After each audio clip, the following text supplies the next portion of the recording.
Fatimah eagerly prepared for i'tikaf in the last 10 days of Ramadan, seeking closeness to Allah in the mosque, as is the Sunnah for pious women. She arranged for her duties, took care of her children, and entered the masjid after Maghrib, full of hope and tranquility.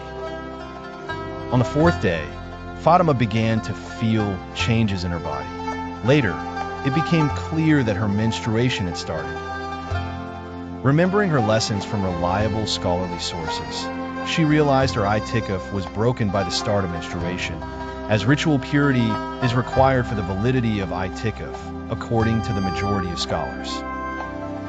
With humility, Fatimah left the mosque, intending to complete her i'tikaf once she was pure again. She did not grieve, for she knew that Allah does not burden a soul beyond his capacity, Qur'an 2:286, and that her intentions would not go unrewarded.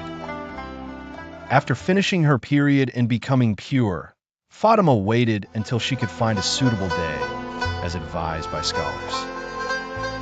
As Ramadan had a few days left, she completed a single day of i'tikaf as qada, seeking to fulfill what was due.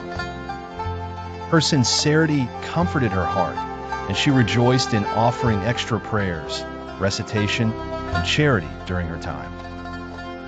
Fatimah learned that obedience and humility in worship, accepting Allah's decree with patience, and fulfilling missed obligations with a sincere heart, are among the paths to closeness with Allah and a means of attaining reward. Moral: worship is perfected by sincerity, adherence to guidance, and trust in Allah's mercy when facing challenges.